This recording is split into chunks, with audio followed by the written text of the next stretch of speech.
నమస్కారం, ఘంటారావానికి స్వాగతం. ముందుగా ప్రధాన అంశాలు. తిరుమలకు కల్తీ నెయ్యి సరఫరా కేసులో వెలుగులోకి సంచలనాలు. లడ్డూ తయారీలో లప్సా అనే రసాయనం వాడినట్లు తేల్చిన సిట్.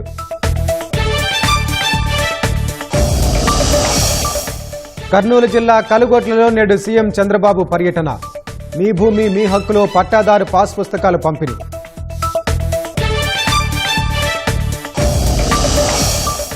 తూర్పుగోదావరి జిల్లాలో ఇంకా చిక్కని పెద్ద పులి. కేశవరం కొండల్లో కొనసాగుతున్న రెస్క్యూ ఆపరేషన్.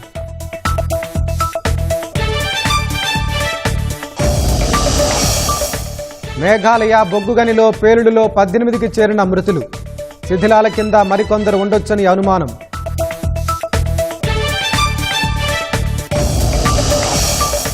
కశ్మీర్ విషయంలో నోరు పారేసుకున్న షహబాజ్ షరీఫ్. పాకిస్తాన్లో అంతర్భాగం అవుతుందని ప్రేలాపనలు.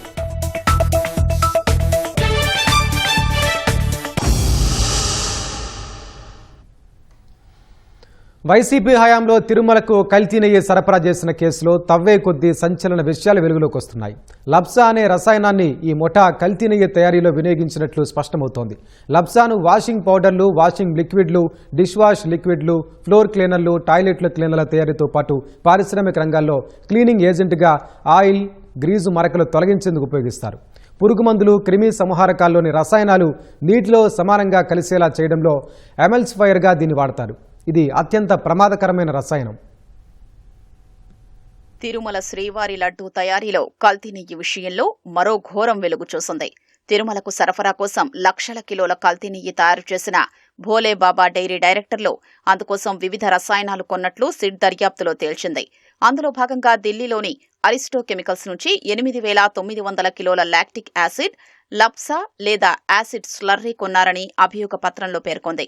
సాధారణంగా కల్తీ నెయ్యి తయారీదారులు పామాయిల్, పామ్ కెర్నెల్ ఆయిల్ లాంటి చౌకరకం నూనెలు నెయ్యిలా కనిపించేలా చేసేందుకు అచ్చం నెయ్యిని పోలేలా రంగు, రుచి, వాసన, క్రీమీనెస్ వచ్చేలా చేసేందుకు లప్సా, లాక్టిక్ యాసిడ్ కలుపుతారు. కల్తీ నెయ్యి తయారీలో వాడేందుకు భోలేబాబా డైరెక్టర్లు పొమిల్ జైన్, విపుల్ జైన్ ఎక్కడెక్కడి నుంచి ఏ రసాయనాలు కొన్నారో అభియోగ పత్రంలో సిట్ వెల్లడించింది. దీన్ని బట్టి కల్తీ నెయ్యి తయారీలో వాడేందుకే భోలేబాబా లప్సాను కొన్నట్లు స్పష్టమవుతోంది. కల్తీ నెయ్యి తయారీకి 57.56 లక్షల కిలోల పామాయిల్, పామ్ కెర్నెల్ ఆయిల్తో పాటు 8.90 లక్షల కిలోల acetic acid Easter, lactic acid food grade, monoglycerides, లప్సా సహా వివిధ రసాయనాల్ని భోలేబాబా డైరీ కొన్నట్లు సిట్ గుర్తించింది. Palm oil, palm kernel ఆయిళ్లతో beta carotene, acetic acid, food grade, monoglycerides సహా పలు రసాయనాలు కలిపి కల్తీ నెయ్యి తయారు చేసినట్లు తేల్చింది. ల్యాబుల్లో పరీక్షించేటప్పుడు అది నెయ్యేనని, తప్పుడు ఫలితాలు వచ్చేలా చేసేందుకు, నెయ్యి వాసన వచ్చేలా చేసేందుకు ఈ రసాయనాల్ని కలిపినట్లు అభియోగ పత్రంలో వెల్లడించింది. ఈ రసాయనాల సరఫరాదారుల్ని కూడా ఈ కేసులో నిందితులుగా చేర్చింది.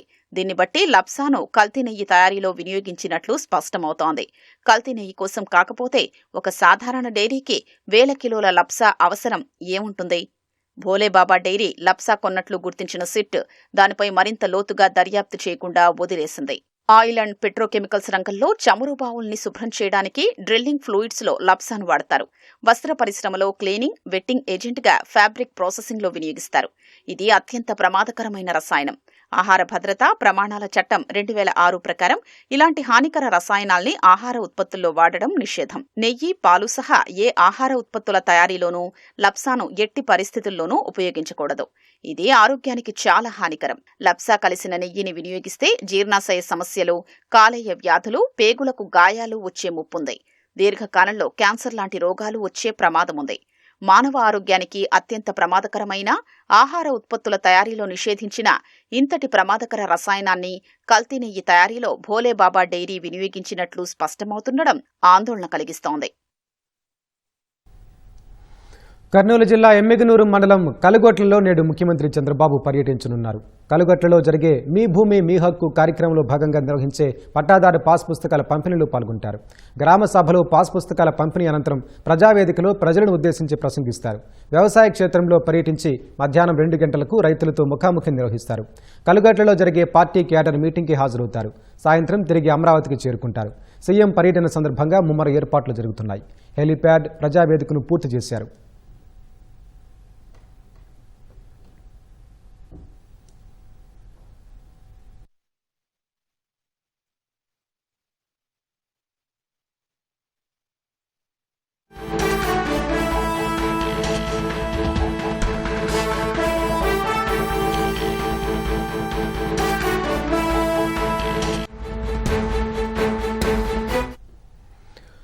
తూర్పుగోదావరి జిల్లాలో సంచరిస్తున్న పెద్ద పులి ఇంకా చిక్కలేదు.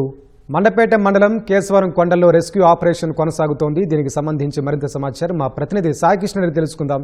సాయికృష్ణ, చెప్పండి, తూర్పుగోదావరిలో పెద్ద పులి సంచారానికి సంబంధించిన తాజా వివరాలేంటి? వెంకటేష్ 6 రోజులుగా ముప్పు తిప్పలు పెడుతున్న పెద్ద పులి రోజుకు ఒక ఊరు తిరుగుతూ పశువులను చంపేస్తుంది. దాన్ని పట్టుకునేందుకు నిన్న పూణే నుంచి ఒక నిపుణుల బృందాన్ని తీసుకొచ్చారు. స్వచ్ఛంద సంస్థ రెస్క్యూ చారిటబుల్ ట్రస్ట్ అని 5 సభ్యుల బృందం అధునాతన పరికరాలతో వచ్చారు. రాత్రి కేశవరం కొండల్లో అక్కడ థర్మల్ డ్రోన్లు ఎగరేశారు. అయితే పులి జాడ చెక్కలేదు. అవన్నీ క్వారీలు, బాగా పొదలున్నాయి. తోటల్లో ఎక్కడా కూడా పులి జాడ అయితే దొరకలేదు. ఉదయం కూడా అధికారులు పరిశీలించారు. పులి నిన్నైతే జీఆర్ఎంపాలెం పుణ్యక్షేత్రం గ్రామాల్లో ఆవుల్ని, దూడల్ని చంపేసింది.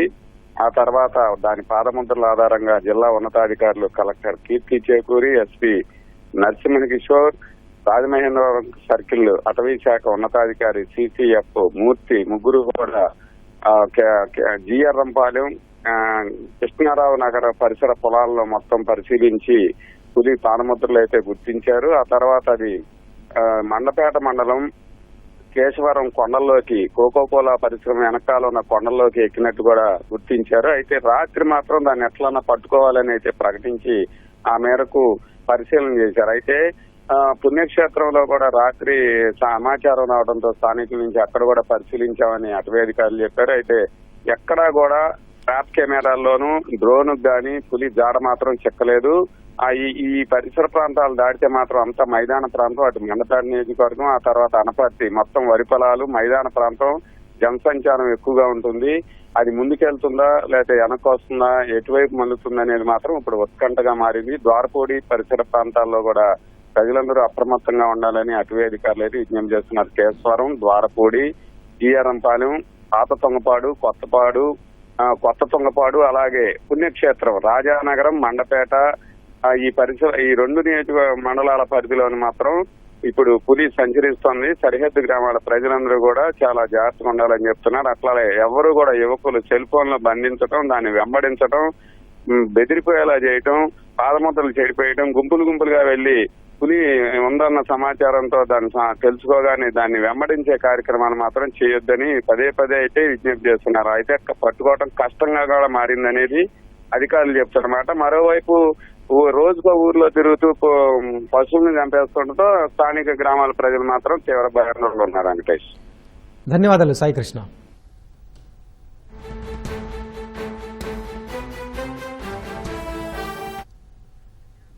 ఇప్పుడు మరిన్ని రాష్ట్ర వ్యాప్త వార్తలు వేగంగా సంక్షిప్తంగా చూద్దాం. రైతు ఉత్పత్తిదారుల సంస్థలను స్వయం సమృద్ధి సంస్థలుగా తీర్చిదిద్దాలని మంత్రి కొండపల్లి శ్రీనివాస్ అధికారులను ఆదేశించారు. విజయవాడలోని సెర్ప్ ప్రధాన కార్యాలయంలో ఎఫ్పీఓలకు సాంకేతిక సహకారం అందిస్తున్న అధికారులతో సమావేశమైన ఆయన కేంద్ర ప్రభుత్వం వివిధ ప్రభుత్వ శాఖల ద్వారా చేపట్టే కార్యక్రమాలను రైతు ఉత్పత్తిదారుల సంస్థలతో అనుసంధానం చేయాలని నిర్దేశించారు.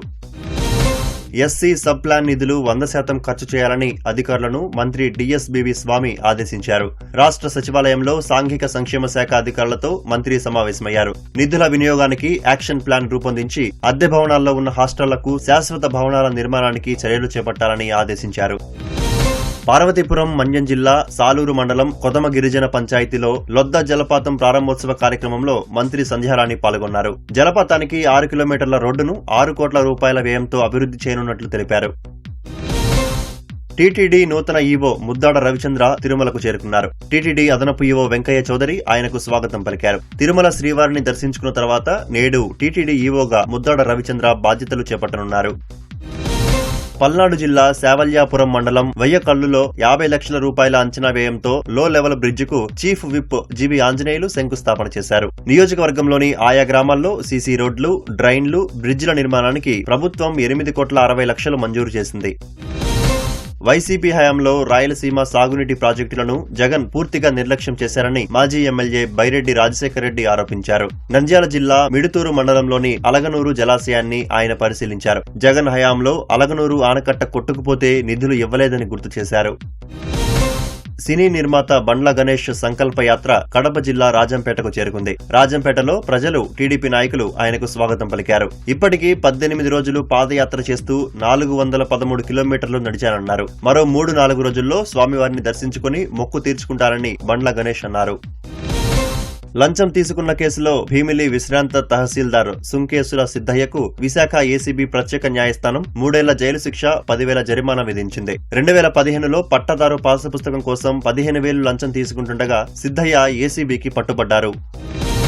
మనీ లాండరింగ్ నిరోధక చట్టం కింద ఓ రైల్వే అధికారికి చెందిన 1,39 లక్షల విలువైన స్థిరాస్తులను ఈడీ జప్తు చేసింది. గువాహటి నార్త్ ఫ్రంటియర్ రైల్వేలో చీఫ్ ఇంజనీర్ గా పనిచేసిన సతీష్ పై అక్రమాస్తుల కేసును 2016లో విశాఖ సిబిఐ నమోదు చేసింది. సతీష్, ఆయన కుటుంబ సభ్యులపై ఉన్న 9 నివాస స్థలాలు, 3 ఫిక్స్డ్ డిపాజిట్లు జప్తు చేస్తున్నట్లు ఈడీ వెల్లడించింది. బాపట్ల జిల్లా చినగంజాం మండలం పల్లిపాలెం బీచ్ లో విషాదం చోటు చేసుకుంది. ఇంకొల్లు మండలం దద్దుకూరు ఉన్నత పాఠశాలలో 10వ తరగతి చదువుతున్న 4 విద్యార్థులు సముద్ర స్నానానికి వచ్చి గల్లంతవగా 2 సురక్షితంగా ఒడ్డుకు వచ్చారు. గల్లంతైన చందలూరి శ్రీరామ్, బిక్కీ అవినాష్ ల కోసం గాలింపు చర్యలు చేపట్టారు.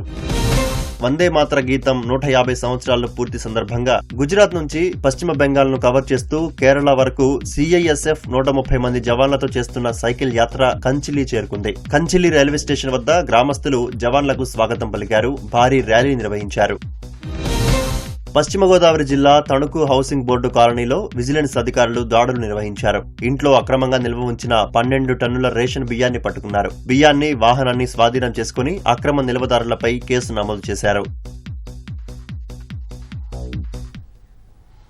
ఈ నెల 17, 18, 19 తేదీల్లో అంతర్జాతీయ యుద్ధ నౌకల విన్యాసాలకు విశాఖ వేదిక అవుతోంది. ఈ సందర్భంగా విశాఖ నగరాభివృద్ధి సంస్థ ఆధీనంలోని ప్రముఖ పర్యాటక ప్రదేశాల్లో సుందరీకరణ, పచ్చదనం పెంపునకు సంబంధించిన పనులు నిర్వహిస్తున్నారు. VMRDA chairperson MV Pranav Gopal, metropolitan commissioner Tej Bharat క్షేత్రస్థాయిలో పనులు పరిశీలించారు. రక్షణ రంగానికి చెందిన ప్రదర్శనశాలలు, Kursura submarine museum, sea harrier museum, UH-3H helicopter museum, TU-142 యుద్ధ విమాన మ్యూజియంతో పాటు నగరంలో పలు ప్రాంతాల సుందరీకరణ పనులు పరిశీలించారు. IFR 2026 వేడుక సన్నద్ధ కార్యక్రమాలపై మరింత సమాచారం విఎంఆర్డీఏ చైర్పర్సన్ ఎంవి ప్రణవ్ గోపాల్తో మా విశాఖ ప్రతినిధి ఆదిత్య పవన్ ముఖాముఖి చూద్దాం. ఇంటర్నేషనల్ ఫ్లీట్ రివ్యూకి విశాఖపట్నం సిద్ధమవుతుంది. 17, 18, 19 ఈ 3 తేదీలలో కూడా రాష్ట్రపతి, ఉపరాష్ట్రపతి, కేంద్ర రక్షణ శాఖ మంత్రి కూడా విశాఖపట్నంలో ఉంటున్నారు. ఈ తరుణంలో విశాఖపట్నంలో ఉన్నటువంటి విఎంఆర్డీఏ పరిధిలో ఉన్న అనేక అభివృద్ధి కార్యక్రమాలు జరుగుతున్నాయి. ముఖ్యంగా ఉద్యానవనాల అభివృద్ధి కావచ్చు, ఇతర అభివృద్ధి కార్యక్రమాల మీద విఎంఆర్డీఏ సమీక్ష నిర్వహించింది. ప్రస్తుతం మనతోటి VMRDA chairperson MV Pranav Gopal ఉన్నారు. వారితో మాట్లాడదాం. ఇంటర్నేషనల్ ఫ్లీట్ రివ్యూ విశాఖపట్నంలో జరుగుతుంది. 2026లో జరుగుతున్నటువంటి అంతర్జాతీయ వేడుకగా దీని అనుకోవచ్చు. ఏ రకమైనటువంటి అభివృద్ధి కార్యక్రమాలు చేస్తున్నారు? రాష్ట్ర ప్రభుత్వం కూడా చాలా ప్రతిష్టాత్మకం తీసుకోవడం జరిగింది ఈ కార్యక్రమాన్ని. గౌరవ రాష్ట్రపతి గారు, అదేవిధంగా గౌరవ ఉపరాష్ట్రపతి గారు, అదేవిధంగా డిఫెన్స్ మినిస్టర్ గారు కూడా రావడం జరుగుతున్న ఇప్పటికీ సమాచారం ఉంది. విఎంఆర్డీఏ పరిధిలో అన్ని పార్కులు కానివ్వండి, అదేవిధంగా మ్యూజియంస్ కానివ్వండి, ఇప్పుడు సబ్మెరైన్ కానివ్వండి, TU-142 కానివ్వండి, సీ హారియర్ మ్యూజియం కానివ్వండి, అదే అనేక మ్యూజియంస్, అదే కైలాసగిరి పర్యాటక పరంగా ఏవైతే ఉన్నాయో అన్నీ కూడా సుందరీకరణ పనులు అయితే ప్రారంభించడం అయితే జరిగింది. ఎందుకంటే గతంలో తీసుకున్నట్టయితే యోగాంధ్ర కార్యక్రమాన్ని కూడా విశాఖ వాసులు అందరూ కూడా విజయవంతంగా చేయడం జరిగింది. అదేవిధంగా ఏదైతే ప్రతిష్టాత్మకం దాదాపు 28 దేశాల నుంచి ఈ ప్రతినిధులు వస్తున్నాయో, అదేవిధంగా ముఖ్యమంత్రి గారు కూడా స్వయంగా ఈ IFR సంబంధించి కూడా తప్పనిసరిగా విజయవంతం చేయాలని అనేక సూచనలు చేయడం జరిగింది. సుందరీకరణ కానివ్వండి, అదేవిధంగా పర్యాటకులకు సంబంధించి కూడా ప్రతిదీ కూడా సూచనలు చేయడం జరిగింది. ప్రస్తుతం ఏదైతే రహదారులకు సంబంధించి కూడా ఎక్కడికక్కడ అభివృద్ధి చేయడం జరుగుతుంది. ఇప్పటికీ గౌరవ మంత్రివర్యులు శ్రీ నారా లోకేష్ గారు కూడా దీని మీద ప్రత్యేకంగా సమీక్షించడం కూడా జరిగింది. పార్కులు అదేవిధంగా పర్యాటక ప్రదేశాలు కానివ్వండి, మ్యూజియంస్ కూడా తప్పనిసరి విఎంఆర్డీ పరిధిలో ఏమున్నాయి కూడా వీటిని అన్నిటి కూడా సుందరీకరణ పనులు చేయడం జరుగుతుంది. దీనికి సంబంధించి భోగాపురం ఎయిర్పోర్ట్ ఏదైతే ఉందో కనెక్టివిటీ రోడ్స్ కూడా దానికి సంబంధించి కూడా త్వరలో ప్రారంభించుకోవడం, మేకల్లా ప్రారంభించుకోవడం కూడా జరుగుతుంది. ఏదైతే మ్యూజియంస్ ఉన్నాయో దానికి సంబంధించి ఆల్రెడీ క్యూరేటర్స్ని పెట్టడం జరిగింది. ప్రతి ఒక్క మ్యూజియం దగ్గర కూడా ఎవరి ప్రతినిధులు వస్తున్నారో వాళ్ళందరికీ కూడా తప్పనిసరిగా ప్రత్యేకమైన ఆహ్వానం అందించేలా కూడా విఎంఆర్డీ కూడా చర్యలు తీసుకోవడం జరుగుతుంది. త్వరలో దీని మీద ముఖ్యమంత్రి గారు కూడా దాదాపు 2 రోజుల పాటు విశాఖపట్నంలో ఉంటారని సమాచారం ఉంది. కాబట్టి ముఖ్యమంత్రి గారు ఈ కార్యక్రమం ప్రత్యేకమైన దృష్టి పెట్టడం కూడా జరిగింది. ఇంటర్నేషనల్ ఫ్లీట్ రివ్యూకి విశాఖపట్నం సిద్ధమవుతోంది. ముఖ్యంగా విశాఖ మహానగరాభివృద్ధి సంస్థ ఆధ్వర్యంలో అనేక అభివృద్ధి కార్యక్రమాలు చేస్తున్నారు. ఇంటర్నేషనల్ ఫ్లీట్ రివ్యూకి వివిధ దేశాలకు చెందినటువంటి ప్రతినిధులు, ముఖ్యంగా రక్షణ రంగానికి చెందినటువంటి ప్రతినిధులు వస్తున్నటువంటి తరుణంలో నగర సుందరీకరణ మీద విఎంఆర్డీఏ ప్రత్యేక దృష్టి పెట్టిందని VMRDA chairperson MV Pranav Gopal చెప్తున్నారు. కెమెరా పర్సన్ సురేష్తో ఆదిత్య పవన్, విశాఖపట్నం. కడప జిల్లా ప్రొద్దుటూరు సిబిఐటి కళాశాల మైదానంలో సాయంత్రం నిర్వహించే ఈనాడు 50, ఈటీవీ 30 వసంతాల వేడుకలకు అన్ని ఏర్పాట్లు పూర్తయ్యాయి. సాయంత్రం 6 గంటల నుంచి రాత్రి 10 గంటల వరకు నిర్వహించే ఈటీవీ మెగా ఈవెంట్ సందర్భంగా 10,000 మంది ప్రత్యక్షంగా వేడుకలు వీక్షించే విధంగా ఏర్పాట్లు ఘనంగా చేశారు. ఈ వేడుకల్లో సినీ రంగానికి చెందిన గాయని గాయకులు గీతా మాధురి, రేవంత్, సాహితీ చాగంటి, పృథ్వీచంద్ర పాటలతో ప్రేక్షకులను ఉత్సాహపరచనున్నారు. ఉర్రూతులోగించే పాటలు, హుషారెత్తించే డ్యాన్సులతో కనుల విందుగా కార్యక్రమం ఆద్యాంతం కొనసాగనుంది. త్రియోరి బ్యాండ్ తన సంగీతంతో అలరించనున్నారు. ఈటీవీ డి ఫేమ్ పండు, భూమికలు డ్యాన్సులతో హోరెత్తించనున్నారు. బుల్లితెర ప్రయోక్త సుమ యాంకర్గా వ్యవహరిస్తారు. Jabardasth fame Hyper Aadi punch డైలాగులతో కడుపుబ్బ నవ్వించనున్నారు. ఆద్యాంతం వినోదభరితంగా సాగే మెగా ఈవెంట్ కోసం పెద్ద ఎత్తున ప్రజలు తరలిరానున్నారు. 2 గేట్ల నుంచి ప్రజలను లోపలికి అనుమతించే విధంగా ఏర్పాట్లు చేస్తున్నారు. సాయంత్రం 5 గంటల నుంచే వేడుకల ప్రాంగణం లోపలికి అనుమతిస్తారు. ఇప్పటికే పాసులు జారీ చేసినందున అవి ఉన్నవారు మాత్రమే లోపలికి రావాల్సి ఉంది. సిబిఐటి కళాశాల సౌజన్యంతో నిర్వహించే ఈటీవీ మెగా ఈవెంట్కు రవాణా క్రీడల శాఖ మంత్రి మండిపల్లి రాంప్రసాద్ రెడ్డి ముఖ్య అతిథిగా హాజరు కానున్నారు. వేడుకల సందర్భంగా ఎలాంటి ట్రాఫిక్ ఇబ్బంది లేకుండా పోలీసులు పటిష్టమైన బందోబస్తు చర్యలు చేపట్టారు.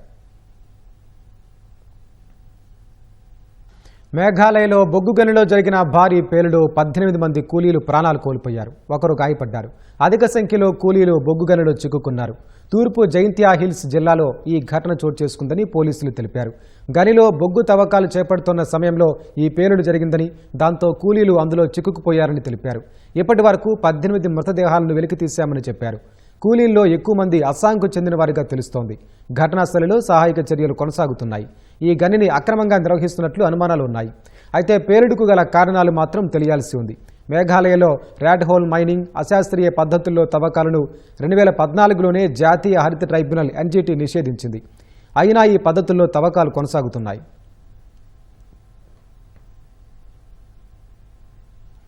మణిపూర్లో కొత్తగా ఏర్పడిన ప్రభుత్వంలో చేరకూడదని కుకీ తెగ ఎమ్మెల్యేలకు ఆ వర్గానికి చెందిన పలు సంఘాలు హెచ్చరిక జారీ చేశాయి.